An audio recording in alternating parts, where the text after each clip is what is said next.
through the effective demonstration of the four qualities that serve as standards for the society. Members of the chapter will now review these qualities for the candidates. We begin with scholarship.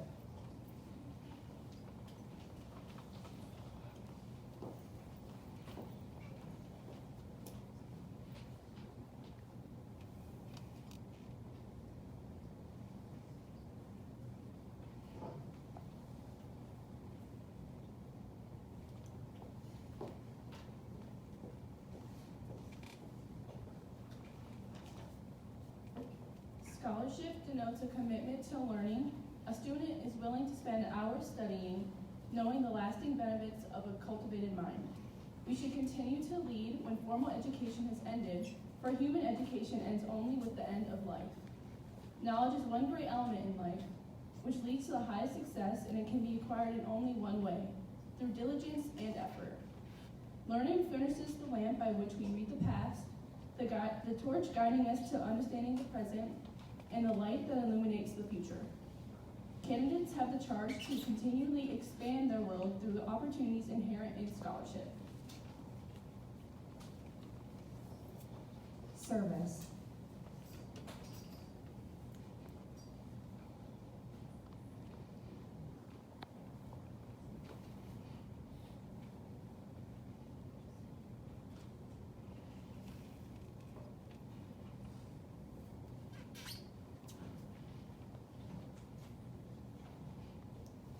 Service can be established in the routine of the day's work, where many opportunities arise to help others, both at school and in the community. A willingness to work for the benefit of those in need, without monetary compensation or public recognition, is the quality we seek in our membership and promote for the entire student body. We are committed to volunteering our time and talents to the creation of a better tomorrow.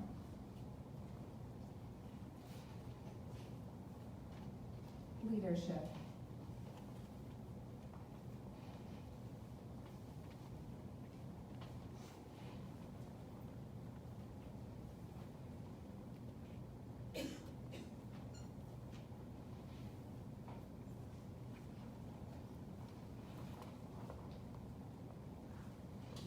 Leadership should exert a wholesome influence on the school. In taking initiative in the classroom and in-school activities, the real leader strives to train and aid others to reach their common goals of success. The price of leadership is sacrifice, the willingness to yield one's personal interests for the interests of others. A leader has self-confidence and will go forward when others hesitate. No matter what power and resource may exist in the school community or nation, they are ineffectual without the guidance of a wise leader. Leadership is always needed. Such to lead is a meaningful and substantive charge to each and one of our members.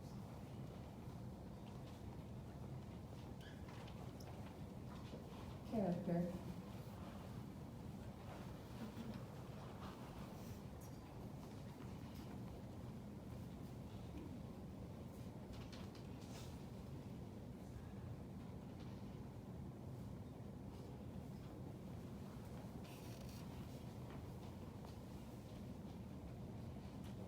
Character is the force within the individual that distinguishes each person from others and creates for each of us our individuality, our goodness. It is that without which no one can respect oneself, nor hope to attain the respect of others. It is the force of character that guides one through life and, once developed, grows steadily within. Character is achieved and not received.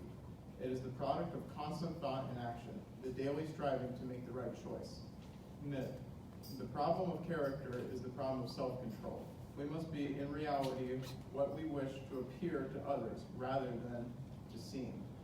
By demonstrating such qualities of respect, responsibility, trustworthiness, fairness, caring, and citizenship, we may hope to prove by example that we value character.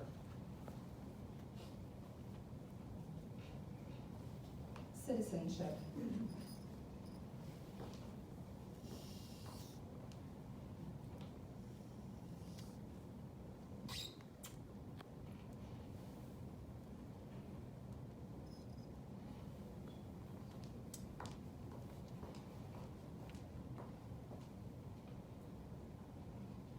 tie represents citizenship, the obligations each member of our society faces to live up to the democratic ideals given to us by the founders of our country. The responsibilities each of us has to our home, community, our state, our nation, and our world are many. As good citizens, we are bound to live up to the laws and guidelines which unite us as a civilized society. Good citizens work together to improve not only our lives, but the lives of all of our fellow citizens. Good citizenship requires that we remain strong and vigilant in protecting the freedoms and rights that have been granted to us and in preventing injustice from entering our lives. We, the members of the chapter, are called to live up to the high standards of citizenship from this day forward. At this time, will the new inductees please rise, raise your right hand, and repeat the pledge. The audience can follow the text as printed in your programs. Please join me. I pledge to uphold the high purposes of the National Junior Honor Society, to which I have been selected. I will be true to the principles for which it stands. I will be loyal to my school. And will maintain and encourage the high standards of scholarship, leadership, service, citizenship, and character.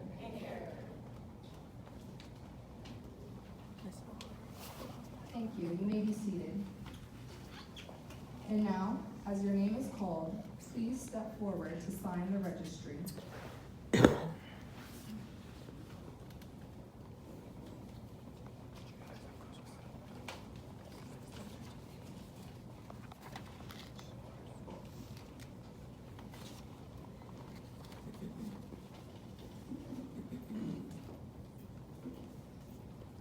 Julianna Almonte.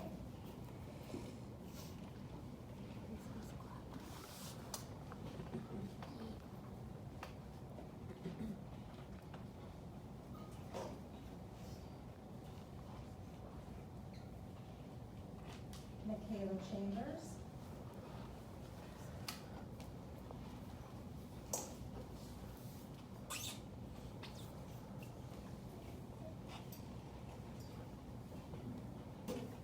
Tierra Crockett.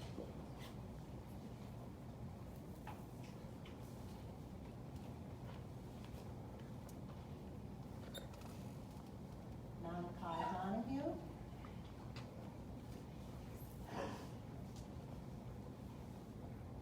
Caitlin Grimm.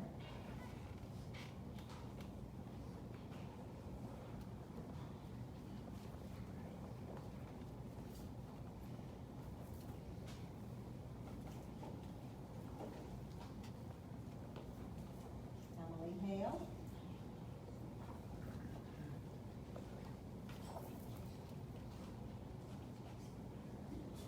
Aiden Hakey.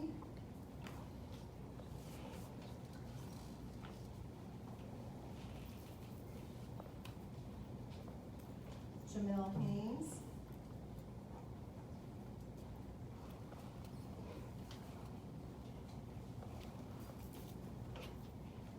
Kiera Hudson.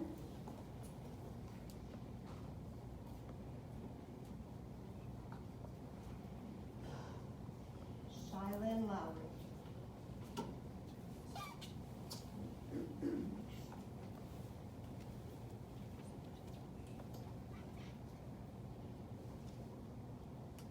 We have a student who couldn't be with us today due to medical reasons. Lindsay McCrane is our next inductee, so we'll keep her in our prayers. Julie Paulshell.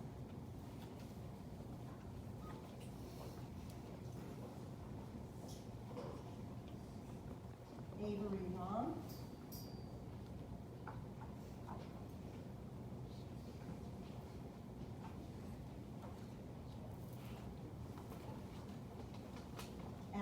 Smith.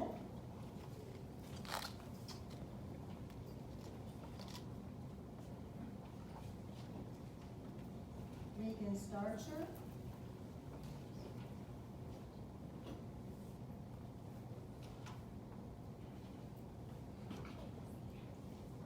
Alyssa St. Clair.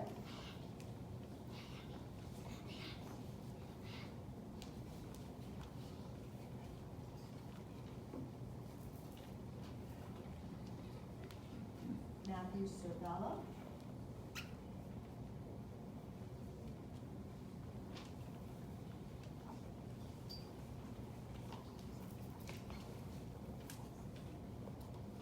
Kira Arquette.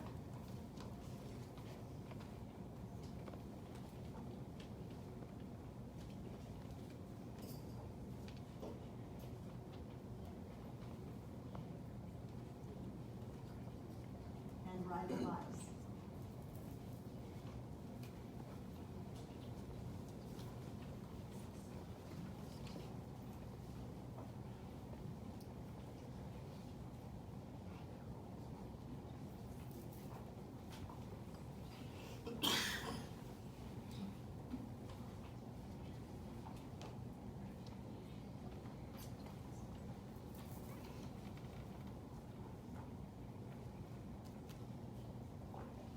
And now, please welcome our principal, Mr. Scott Antovitz, who will offer congratulatory remarks to the new members.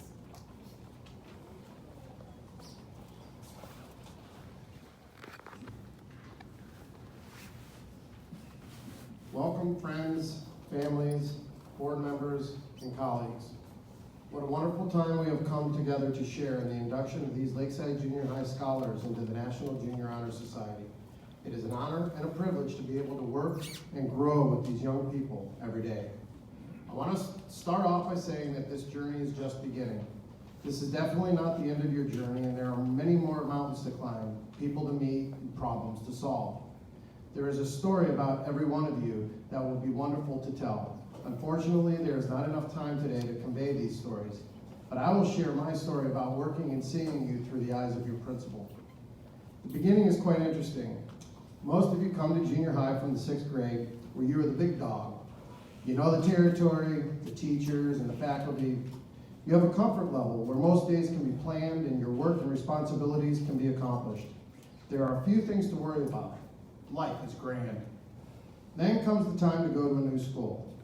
Now, this is not like moving around the circle at the elementary campus. This is where high schoolers and junior high students roam. Goodness, you think, what is going to happen to me? There are new principals, teachers, and even though you may know some of them, there are 8th graders. You have attended the field trip over to walk the building and meet some of the teachers. You have been introduced to the schedule and what the day will look like. You go to orientation and you finally get your schedule. You are prepared for this, but there is still that big unknown. Who am I and what am I going to become? The next step is showing up to school, figuring out the social order, your schedule, your extracurricular activities. Once these things fall into place, you now have to see how the teachers want you to be as a student in his or her class. Are they going to be tough on me? Do I actually have to read books, do homework? The list goes on and on. You finally finish your first 9 weeks and you realize that this isn't so bad.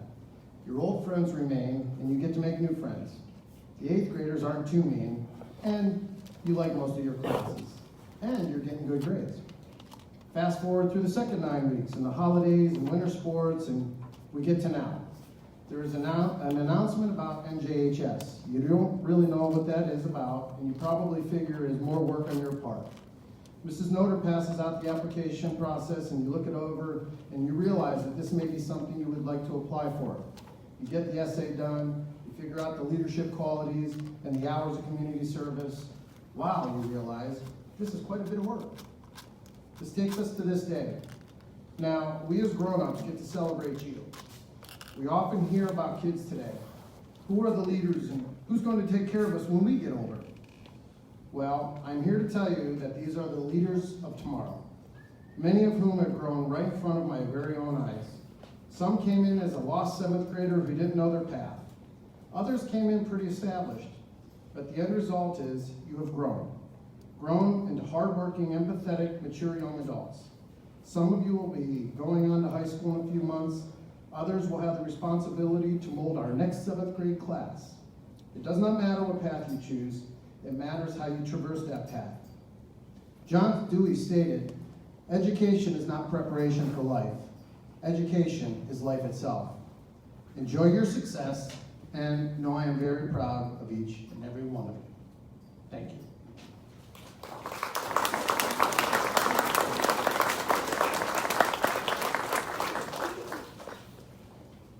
I'd like to thank our advisor, Mrs. Noter, and the members of the induction ceremony committee, Mr. Ansovitz, Mrs. Fulton, Mrs. Kolkowski, staff, and all others involved for their hard work in reorganizing this year's induction ceremony. Please join me in thanking them with a round of applause.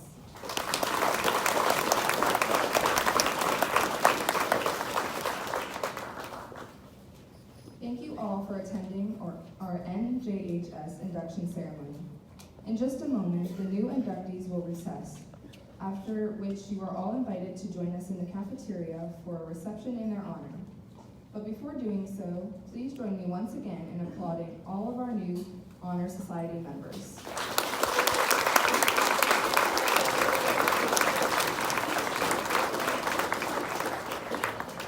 Thank you. And now, will everyone please stand as our newest members of the National Junior Honor Society recess.